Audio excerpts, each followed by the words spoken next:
Hello there, welcome back to my channel. Just trying to remember drops again, and it's still Vicky as always. That's not going to change. So today I thought I would show you what is in my pencil case. Spoiler alert, don't look to the left. So first I thought I'd show you my new pencil case.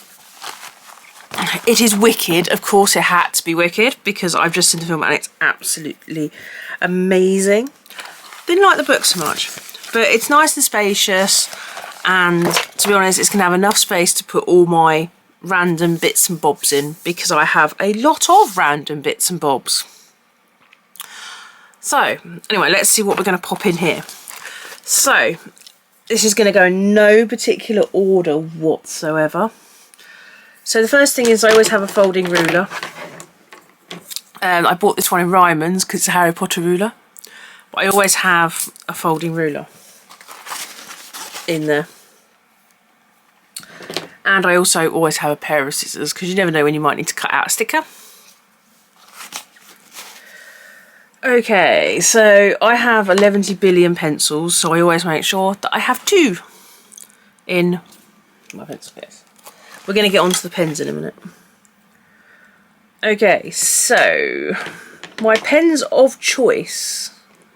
Well, I have an OHP pen, which no one's going to know what an OHP is. They used to be overhead projectors. They used to be plastic that you would write on and then put light up through them. This is just an old pen that I am using up, but this is what I draw on my penny challenge with in my budgeting binder.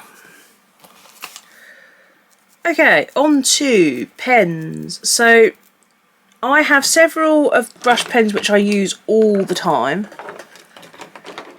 which is these ones. I don't think you can buy these anymore because they're called Whispers Strokes. I've had them for what feels like, I want to say forever. I've had them since I was like 18, 19, which I don't want to say it, which is nearly 20 years ago. But they still work, and the fine point doesn't seem to work as well as the brush, but while the brush is still working I'm going to keep using them. But I use these generally for colouring in sort of bingo squares on things, and for a while my journal spreads were based around these colours to begin with, or if I'm doing pie charts I use them to colour in. The aim of the exercise is that once I've run out of these pens run out rather, I'm going to buy other pastel ones, and then hopefully I'll have more colours. But I'm going through a period at the moment where I'm trying to use up what I have at home and try not to buy any more pens unless I need to, unless they're specifically used for something. I'm not going to be buying any more pens for a little while. So I bought these ones in Tesco's quite recently. They came as highlighters. That's one of the highlighters. That's how I label my days off in my content creation journal, or my spread, because then I know where my days off are, so I know where my filming days are.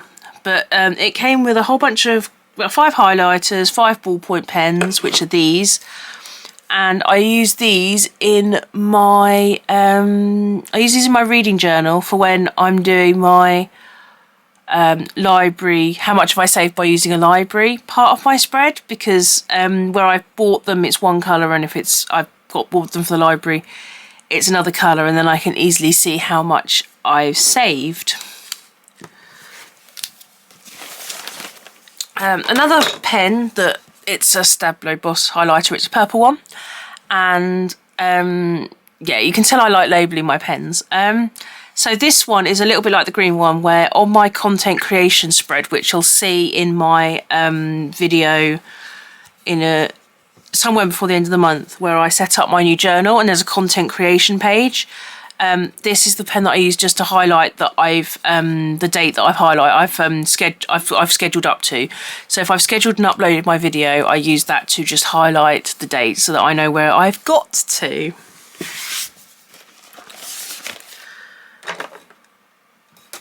Now, a bit of fun on the pens front is that I'm absolutely obsessed with these Lagami pens, these erasable pens. So you can see that I have a elf and a Santa Claus. Somewhere I have a reindeer but I'm not sure where that's gone at the moment.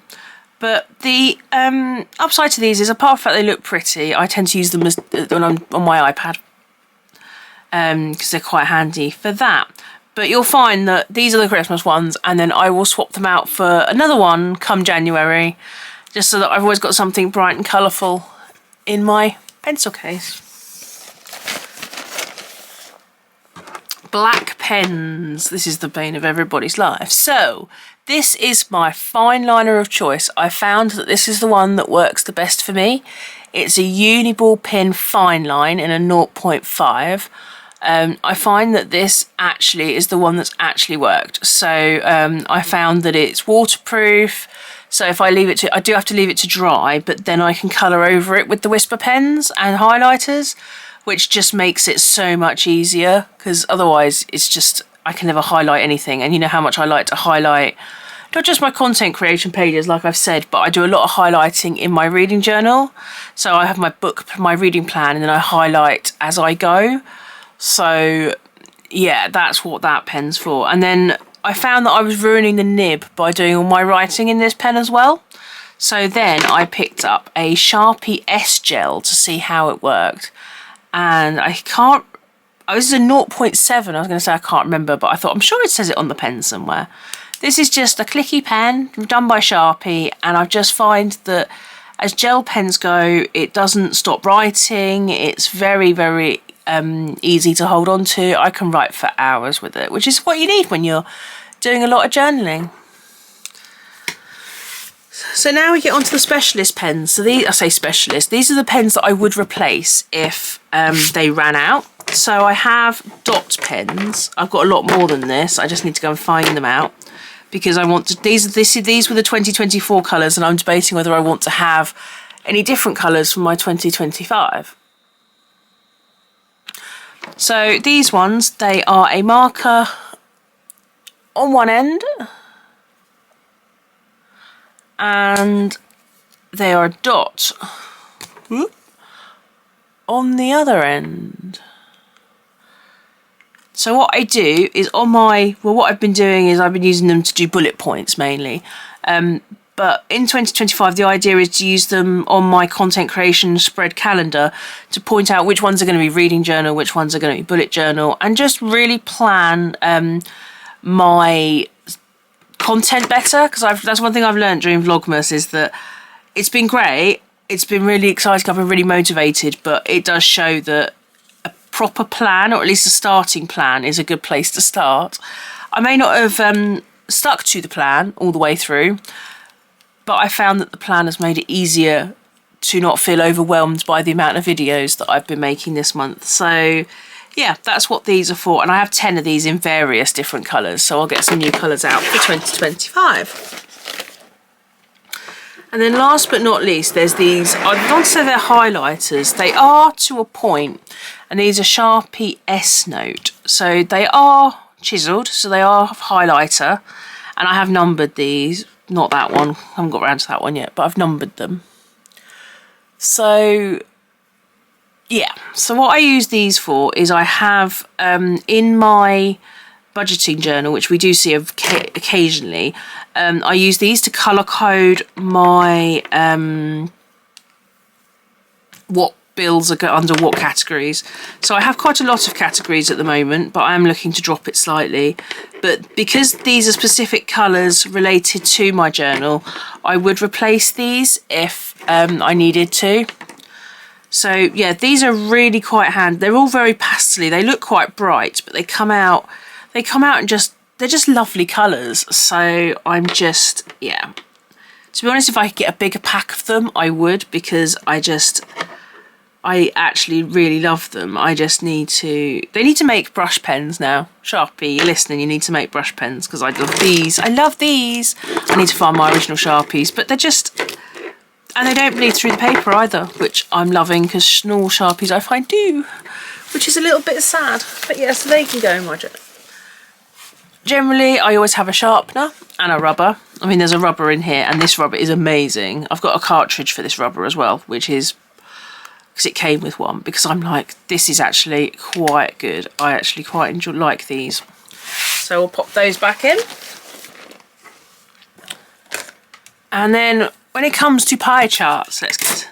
So this is my angle measurer, which means that I can put it in the middle and I can work out the angles from my pie charts. There are circles in here that I can use to do pie charts, but annoyingly enough, I seem to have found that in the spirograph that this one is my go-to for my reading journal for pie charts because it's just the right size, which is a little bit annoying because that means I'm then packing both things, but it's not the end of the world. So yeah, so then those both go in my pencil case. I will have a range of, so that's about everything. It fits in here quite nicely, but I will also have a range of coloured pens like Crayola Super Tips in relation to what my journal is. You know, what my bullet journal spreads are, what my reading journal spreads are. So I'll have pens related to that as well, and I just have a whole load of Super Tips. That's the blue pack because I've got 100 of them, so I try and keep them all in their colours. So that's it for today. Just a calm vibe for today, and just to show you what I do use on a very regular basis when I'm bullet journaling. If you like what you see, then please like, subscribe, do the YouTubey things, and yeah, I look forward to seeing you on the next one. Take care.